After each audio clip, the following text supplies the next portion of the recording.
Alhamdulillahi Rabbil Alamin. Wassalatu wassalamu ala asyrafil anbiya'i wal mursalin Nabina Muhammadin wa ala alihi wa ashabihi wa man tabi'ahum bi ihsanin ila yaumiddin, amma ba'd. Uhayyikum bi tahiyatil Islam. Assalamualaikum warahmatullahi wabarakatuh.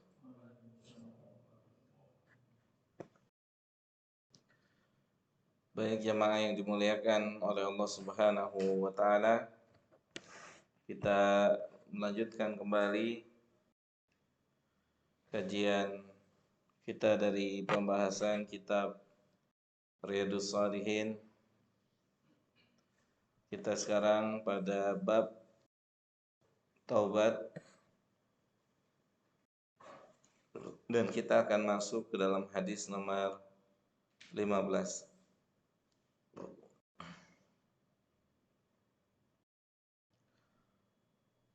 Qala al-muallif rahimahullahu ta'ala, berkata penulis, semoga Allah Subhanahu wa taala merahmati beliau. Hadis nomor 15 dari kitab Riyadhus Shalihin.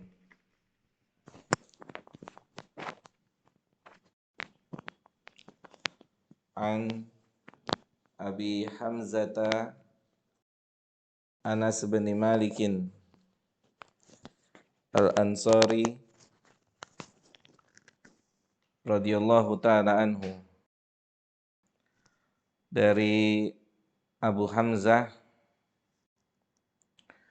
Anas bin Malik. Abu Hamzah adalah kunyah untuk Anas bin Malik radhiyallahu ta'ala anhu, yang beliau adalah salah seorang sahabat Ansor, yang beliau didatangkan oleh ibundanya atau dibawa oleh ibundanya kepada Nabi kita sallallahu alaihi wasallam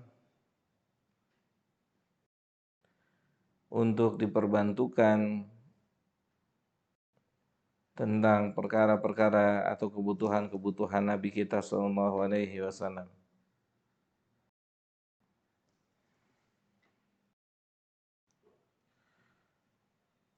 Dari kecil Anas bin Malik dibawa oleh ibunya untuk menjadi orang atau menjadi salah seorang yang membantu Nabi kita sallallahu alaihi wasallam. Oleh karena itu beliau termasuk min quddamin Nabi sallallahu alaihi wasallam. Oleh karena itu beliau radhiyallahu ta'ala anhu termasuk salah seorang di antara pembantu Nabi sallallahu alaihi wasallam.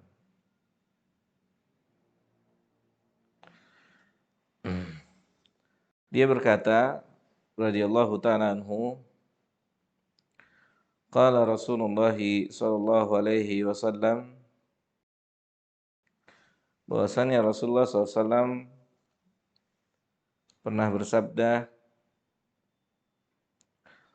Allahu afrahu bi taubati abdihi min ahadikum saqata ala ba'irihi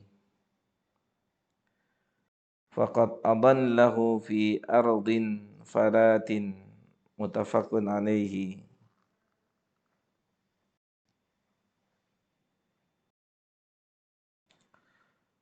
Rasul sallallahu alaihi wasallam bersabda bahwasanya Allah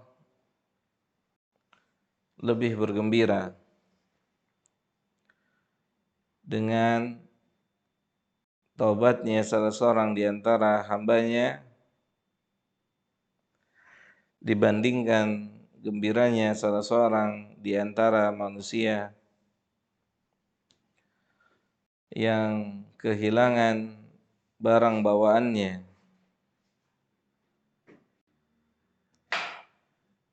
Tentunya seseorang yang kehilangan sesuatu yang dimilikinya akan bergembira, akan senang dengan ketemunya barang yang hilang. Dan Nabi SAW dalam hadis ini dikatakan bahwasanya beliau menjelaskan tentang Allahu Jalla Jalaluhu. Ternyata Allah lebih senang lagi, atau Allah jauh lebih senang dibandingkan seseorang yang kehilangan barangnya. Allah lebih senang dengan taubat salah seorang di antara kalian.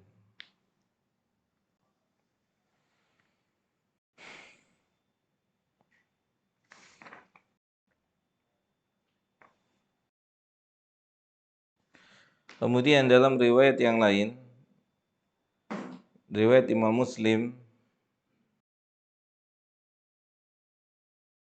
berbunyi, Allahu asyaddu farahan bitaubati abdihi hina yatubu ilaihi min ahadikum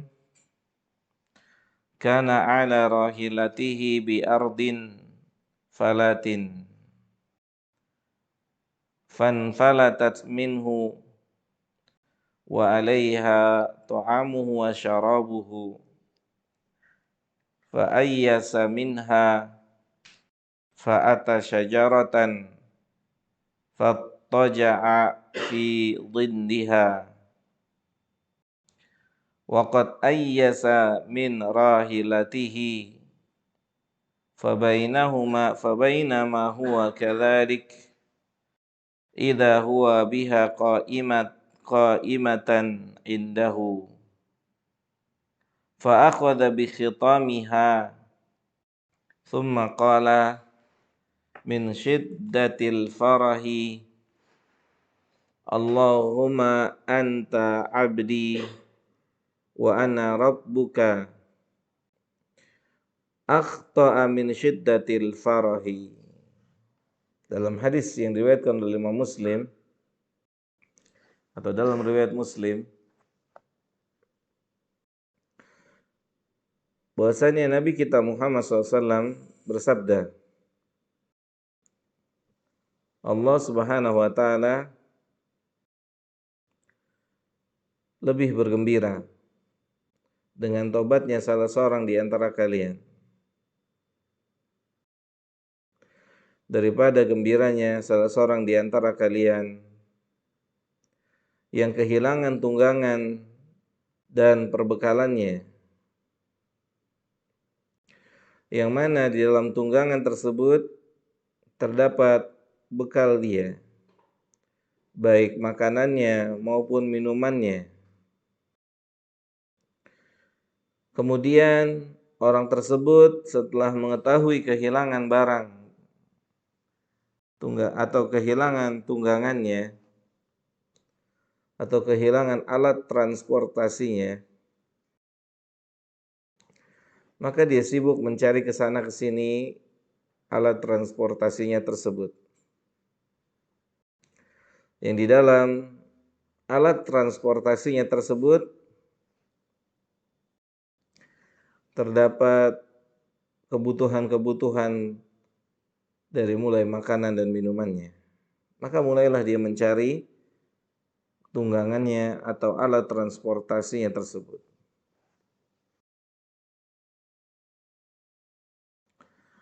Mungkin kalau di zaman kita hari ini, yakni seseorang kehilangan motornya, kehilangan mobilnya, yang di dalam motornya, mungkin di dalam box motornya atau di dalam mobilnya terdapat berbagai macam kebutuhannya, makanannya, minumannya, atau STNK-nya, KTP-nya, SIM-nya, dan kebutuhan-kebutuhannya ada di dalam box motor atau di dalam mobil. Maka seketika itu motornya atau mobilnya hilang. maka mulailah berusaha dia mencari motor atau mobilnya atau tunggangannya yang hilang dengan isi-isinya.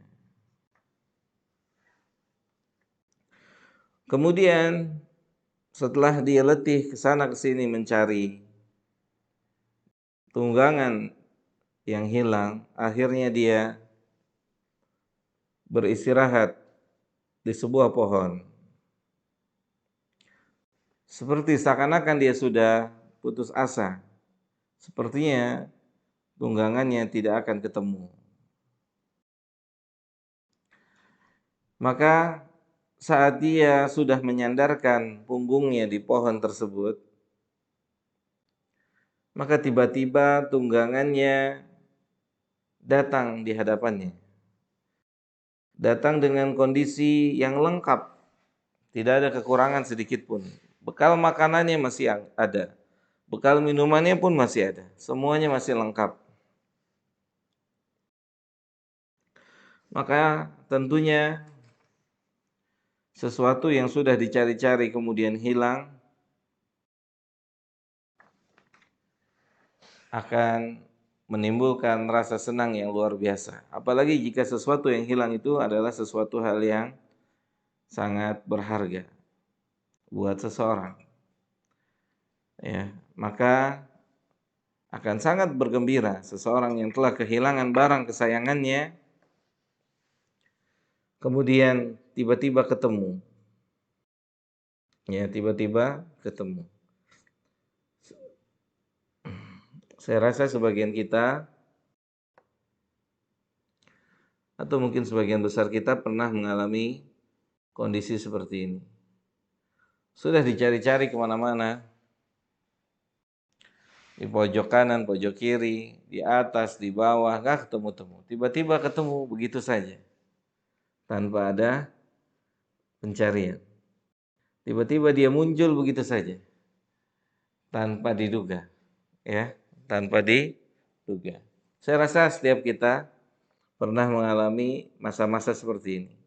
Dan tentunya hal ini akan membuat ekspresi kita bagaimana, Mas Wawan? Jengkel. Jengkel, seneng, mungkin gitu ya.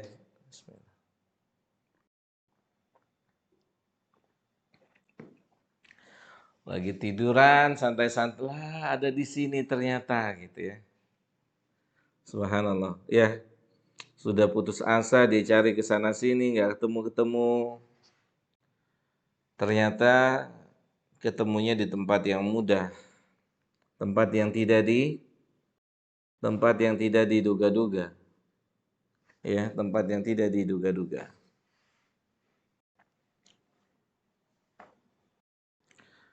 Kemudian apa yang terjadi? Maka saking bergembiranya orang tersebut bertemu dengan tunggangannya, maka dia pun mengucapkan satu ucapan yang ucapannya keliru secara syariat. Ucapannya salah secara syariat. Yakni dia mengucapkan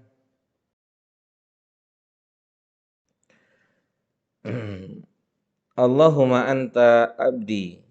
Wahai ya Allah, bahwasanya sesungguhnya Engkau adalah hambaku. Wa ana rabbuk, dan aku adalah Rabbmu. Ucapan yang keliru, ucapan yang salah, yang keluar dari orang yang bergembira ini. Orang yang sangat bergembira pun terkadang mengucapkan ucapan-ucapan yang keliru. Ya. Ucapan-ucapan yang tidak boleh sebenarnya diucapkan oleh orang-orang yang dalam kondisi sadar. Maka ucapan ini diucapkan oleh dia, ucapan yang fatal, ucapan yang jika diucapkan secara sadar maka bisa berakibat kufurnya atau dikeluarkannya seseorang dari Islam. Yakni ucapan mengatakan dirinya sebagai Rabb dan Allah sebagai hamba. Tentunya ucapan ini sangat fatal. Akan tapi dalam hadis ini ada sebuah pelajaran yang sangat berharga buat kita semua. Yakni jikalau seseorang mengucapkan ucapan yang keliru, yang melanggar syariat, akan tetapi mengucapkannya dalam kondisi tidak sadar, ya, sebagaimana tidak sadarnya orang yang sangat bergembira ini, terbalik dia dalam ucapannya, maka tidak jatuh hukum kepada orang tersebut.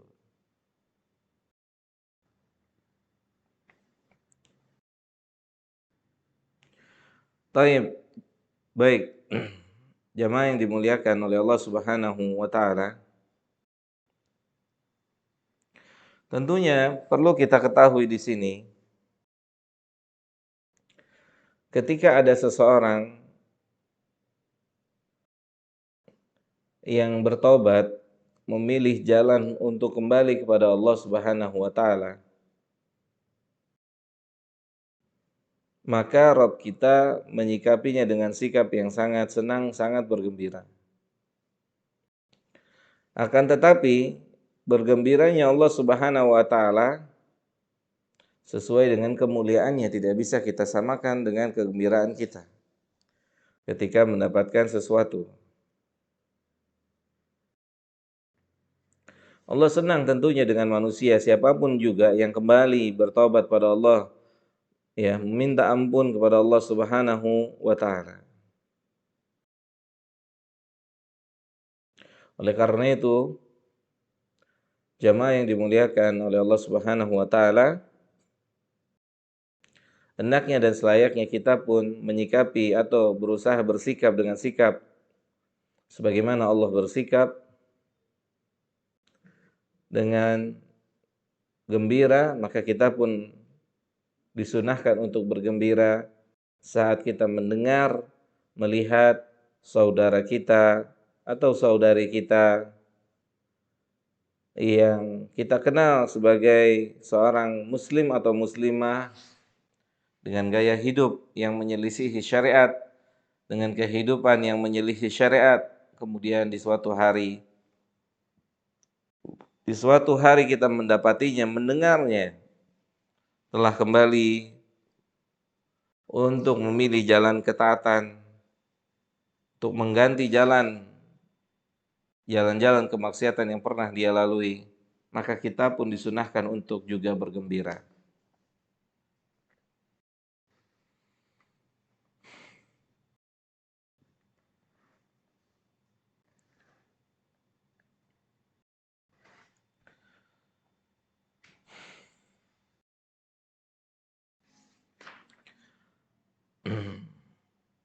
Jamaah yang dimuliakan oleh Allah Subhanahu wa taala,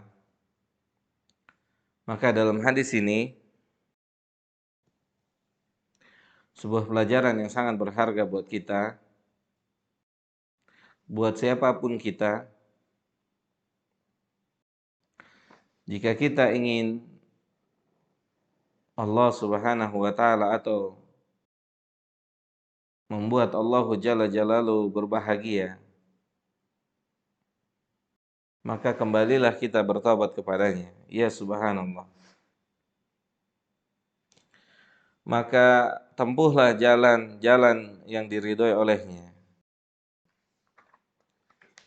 Maka hal ini jika kita menempuhnya, maka kita telah menjadi seseorang yang menjadi wasilah untuk kebahagiaan Allah Subhanahu wa taala. Tentunya sebagaimana tidak kita sampaikan, Allah berbahagia bukan untuk kepentingan kita,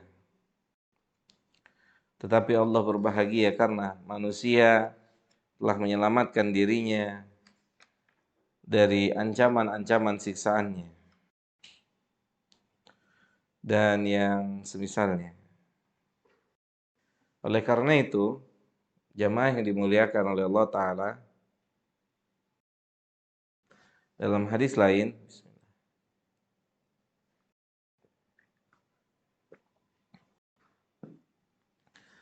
Nabi bersabda, La yu'minu ahadukum hatta yuhibba li akhihi ma yuhibbu li nafsihi. Ini salah satu iman, salah satu bentuk iman yang benar. Nabi katakan sallallahu alaihi wasallam tidak beriman dengan sempurna. Siapapun kita tidak bisa mengklaim punya iman yang sempurna. La yu'minu ahadukum. Sampai kapan iman kita dikatakan sempurna? Nabi mengatakan sampai kita mencintai sesuatu untuk orang lain sebagaimana kita mencintainya untuk diri kita sendiri. Maka jikalau kita menyukai suatu makanan A, B, sebutlah makanan apa yang kita favoritkan keumuman.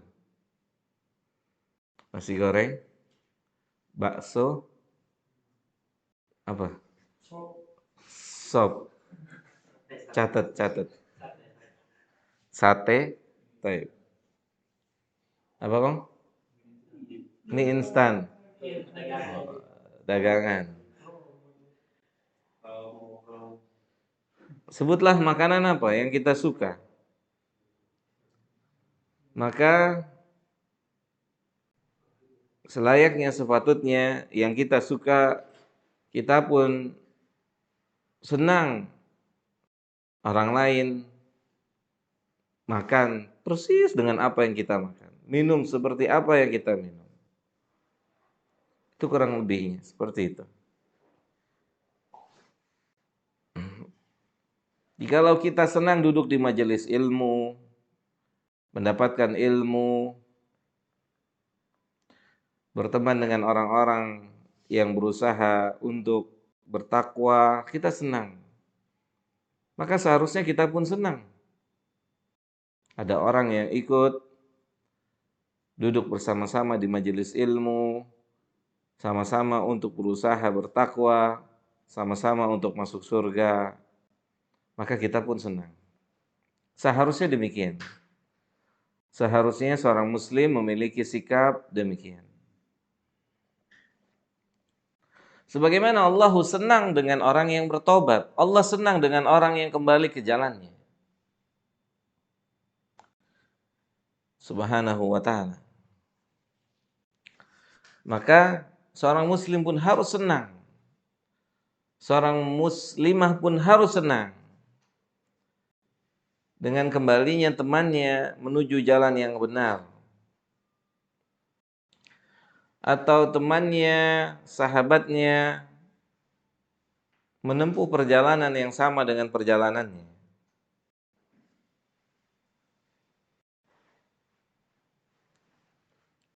Bukan justru sebaliknya, kita tidak suka, kita tidak senang dengan seseorang yang menjadi baik atau yang berusaha untuk berlomba-lomba di atas kebaikannya. Begitulah teman-teman semua yang dimuliakan oleh Allah Subhanahu wa taala, penjelasan daripada hadis yang mulia ini.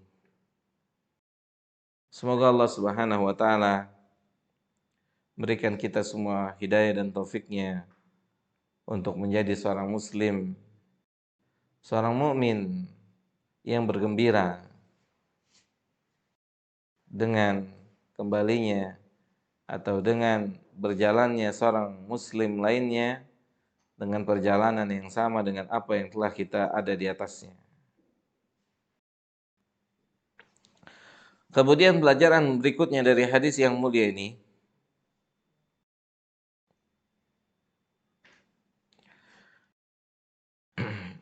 bahwasanya kalaulah seseorang melakukan atau mengucapkan sebuah ucapan yang melanggar syariat tidak dengan kesadarannya, dalam kondisi yang tidak sadar, seperti apa yang diucapkan oleh orang ini, maka tidak jatuh hukum kepada orang tersebut. Maka tidak jatuh hukum terhadap orang tersebut.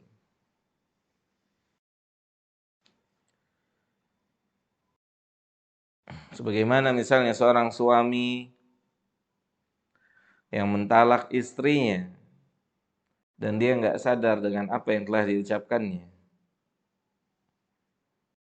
maka ini pun termasuk bagian dari yang tidak jatuh hukum.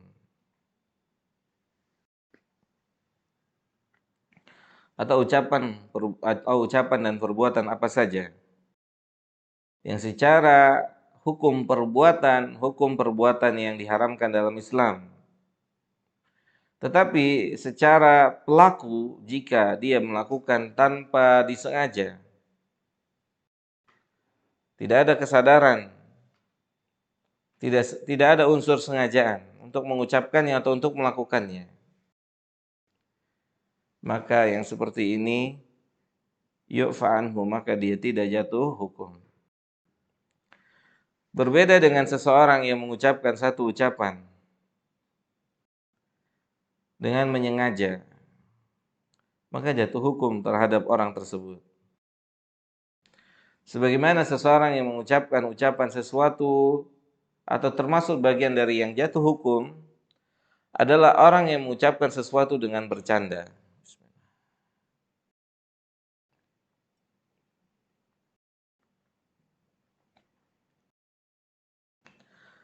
Maka pada prinsipnya orang yang bercanda dalam ucapan ataupun dalam perbuatan mereka melakukan atau mengucapkan ucapan tersebut atau melakukan perbuatan-perbuatan tersebut dengan kesadaran. Dengan kesadaran. Oleh karena itu, orang-orang yang berkata-kata kepada para sahabat Nabi Shallallahu Alaihi Wasallam, orang-orang yang mengejek Nabi dan para sahabatnya, ya sebagaimana Allah Subhanahu wa taala abadikan di dalam Al-Qur'an surat At-Taubah ayat ke-65 66.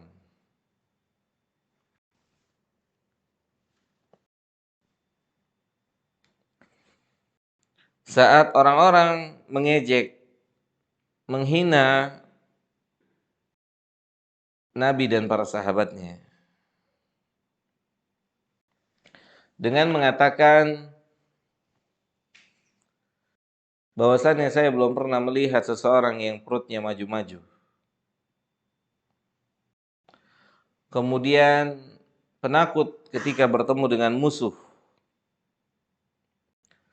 yang orang tersebut maksudkan dengan ucapannya ini adalah Nabi dan para sahabatnya. Maka jamaah yang dimuliakan oleh Allah Tabaraka wa Ta'ala, ucapan ini pun sampai di telinga Nabi SAW. Bahkan tidak hanya di telinga Nabi kita yang mulia Sallallahu Alaihi Wasallam, ucapan ini pun sampai ke langit.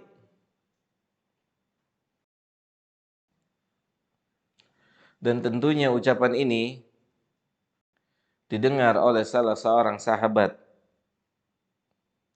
yang dia bereaksi dengan apa yang dia dengar. Dia bereaksi, dia bersikap kepada sang pengucap. Saya adukan apa yang engkau ucapkan pada Nabi SAW. Saya akan sampaikan apa yang engkau ucapkan pada Nabi yang mulia Sallallahu Alaihi Wasallam. Maka orang tersebut bergegas menuju Nabi untuk memberikan berita ini. Maka sebelum orang tersebut memberikan berita kepada Nabi, memberikan kabar kepada Nabi, maka Allah Jalla Jalaluhu telah menurunkan firman-Nya ini. Allah telah merespon langsung ucapan orang tersebut. Yang kemudian setelah itu diiringi Orang tersebut pun ketakutan dan datang menemui Nabi yang mulia sallallahu alaihi wasallam. Dan dia memberikan alasan atas ucapannya dengan mengatakan ucapannya itu hanya sebatas candaan, obrolan dan yang semisalnya. Maka Allah merespon, wala in sa'altahum, kalau engkau tanya ya Muhammad kepada mereka, kenapa mereka mengucapkan ucapan seperti apa yang mereka ucapkan tadi? Ucapan yang tidak pantas, ucapan yang tidak layak tertuju kepada Nabi yang mulia SAW dan para sahabatnya. La yaqulunna inna kunna nakhudu wa nal'abu. Maka mereka akan menjawab, kalau ditanya mereka akan menjawab, kami mengucapkan ucapan tersebut hanya bercanda, bermain-main dan bercanda saja. Enggak maksudkan. Kemudian jamaah yang dimuliakan oleh Allah Subhanahu wa taala, Allah mempertegas kepada mereka dengan memerintahkan Nabi untuk mengatakan kepada mereka, kul, jawab. Kalau mereka berkata, mereka mengucapkan itu karena mereka bercanda, bermain-main, maka jawab. Abillahi wa ayatihi wa rasulihi kuntum tastahzi'un. Apakah layak, apakah patut kalian dengan nama Allah, dengan ayat-ayat Allah, dengan utusan-utusan Allah kalian mengolok-olok? Apakah patut? Apakah layak Allah dijadikan bahan candaan? Ayat Al-Quran dijadikan bahan candaan. Dan Nabi yang mulia SAW dijadikan bahan candaan. Apakah layak? Apakah patut? Kalaulah orang tua Anda saja tidak layak dan tidak patut untuk dijadikan bahan candaan, maka Rabb kita dan Nabi kita lebih tidak layak lagi untuk dijadikan bahan lawakan atau candaan. Sebagaimana yang beredar hari ini di tengah-tengah kehidupan nyata kita. Seseorang berusaha menghibur orang lain dengan candaan-candaan yang terkadang candaannya menggunakan nama Allah, menggunakan ayat-ayat Allah, dan juga menggunakan nama Nabi yang mulia sallallahu alaihi wasallam.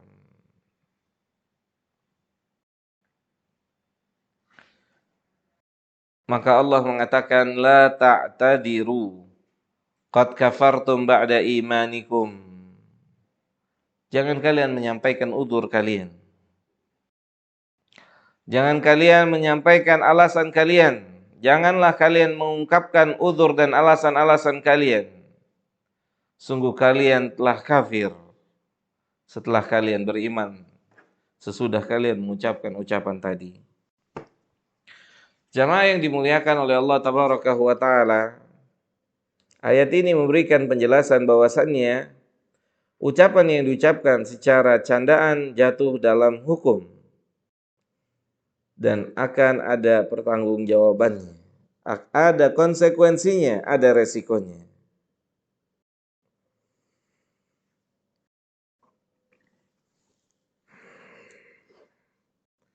Semoga Allah Subhanahu wa taala memberikan kita taufik dan hidayah untuk menjaga lisan-lisan kita.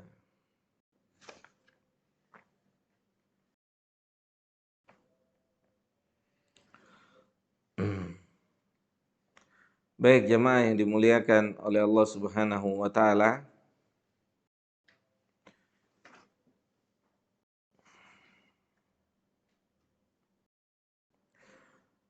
kita demikian hadis nomor 15 dari pembahasan kitab Riyadhus Shalihin.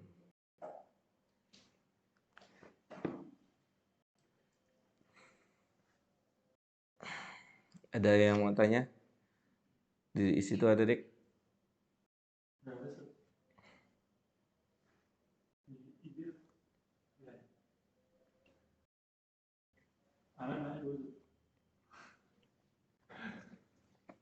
Mas Wawan? Baik.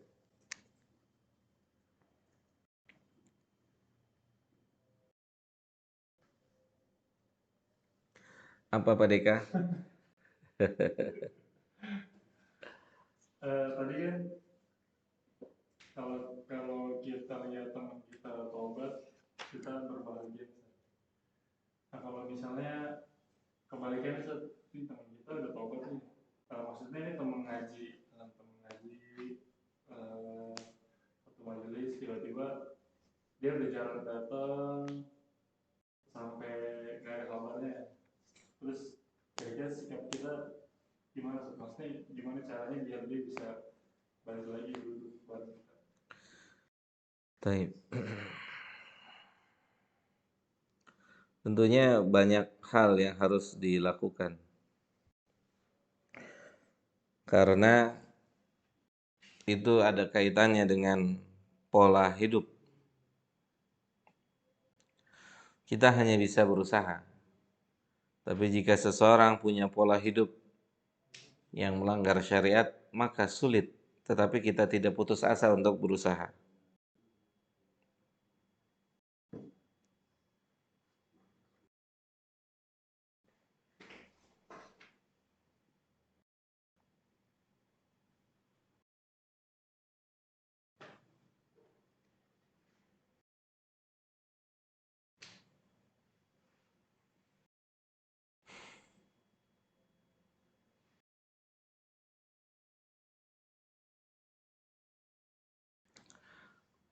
Jika seseorang punya pola hidup di atas permukaan bumi ini,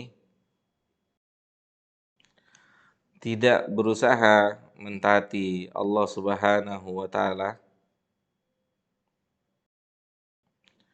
maka dia akan mendapatkan suatu hukuman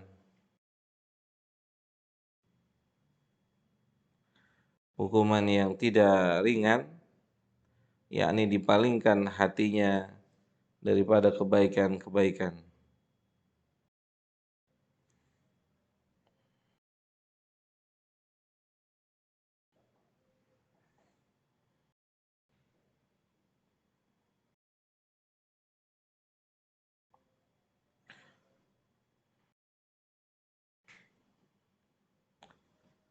Sebagaimana Allah Subhanahu wa taala sebutkan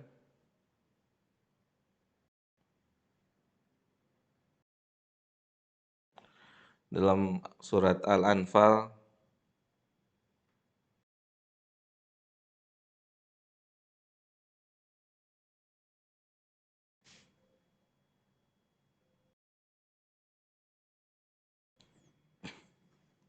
ayat yang ke-20.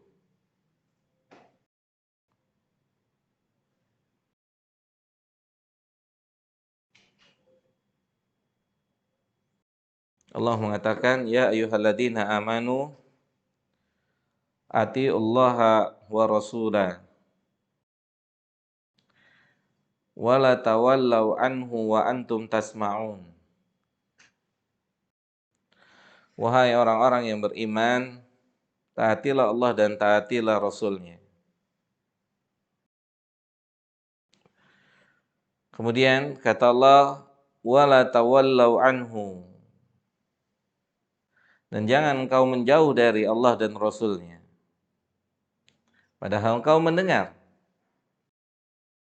Padahal engkau tahu. Maka ada efek ketika seseorang yang mendengar panggilan Allah dan Rasul-Nya kemudian dia menjauh, tidak menyambutnya. Maka efek negatifnya akan dijauhkan hati seseorang dari ketaatan pada Allah Subhanahu wa taala. Jadi, bagaimana mungkin seseorang bisa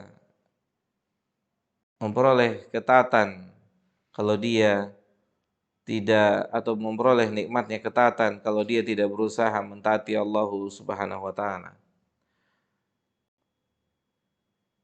Sama persis misalnya gini. Pola hidup orang yang ingin pintar tentunya harus berbeda dengan orang-orang yang biasa-biasa saja. Maka pola hidup orang-orang yang pintar, mereka tahu berapa jam mereka baca. Kemudian berapa waktu yang dia butuhkan untuk mengulang bacaannya. Bagaimana mungkin orang yang bercita-cita untuk bisa menjadi pintar tidak punya pola hidup orang pintar? Nggak akan pernah mungkin. Bagaimana mungkin orang yang bercita-cita ingin bisa duduk di majelis ilmu, sementara dia tidak mengikuti pola hidup untuk mendapatkan hidayah? Jelas ya? Karena tidak dapat dipungkiri, sulitnya orang datang majelis ilmu, sulitnya orang mentaati Allah, itu faktor utamanya adalah pola hidup yang jauh dari ketaatan pada Allah. Itu nggak bisa dipungkiri. Kemaksiatan itu faktor utama seseorang untuk tidak bisa mentaati Allah. Maka kita sebagai kawan, sebagai teman hanya bisa berusaha. Hanya bisa mengajak, hanya bisa mengingatkan. Akan tetapi semuanya berada di tangannya Allah Subhanahu wa taala. Hanya sebatas itu yang bisa kita lakukan. Dan juga tentunya kita berdoa kepada Allah Subhanahu wa taala semoga kita maupun teman-teman kita diberikan keistiqomahan untuk melakukan ketaatan, untuk mempolakan hidup kita dari mulai bangun tidur sampai tidur, yakni memolakan hidup mentaati Allah Jalla Jalaluh, yang ini bisa menjadi sebab, menjadi faktor dimudahkannya ketaatan. Allahu a'lam. Tentunya kita tidak suka, ya, tidak senang dengan teman kita, dengan saudara kita yang pola hidupnya berantakan, tetapi ketika itu sudah pilihannya, maka apalah daya? Apalah daya kita tidak bisa berbuat sesuatu. Ya, kalau kita telah memberikan sesuatu, ya, seorang yang mau pintar, orang tuanya sudah panggil gurunya yang paling top, ya kan? Guru apa misalnya? Eksak, matematika, kimia, gitu. Orang paling pintar dipanggil, dihadirkan ke rumahnya. Ini orang yang paling jenius. Tetapi kalau anaknya yang diusahakan untuk bisa eksak, tidak ngikutin arahan dari siapa? Gurunya. Justru gurunya ngajar, dia lompat-lompatan misalnya. Atau apa yang dipesankan oleh gurunya tidak pernah diindahkan. Bagaimana dia bisa menjadi orang pintar? Nggak akan pernah mungkin. Mau orang paling cerdas pun yang dihadirkan nggak akan mungkin bisa. Berarti faktor perubahan itu ada dua. Baik dari yang mengajaknya ataupun dari orang tersebut.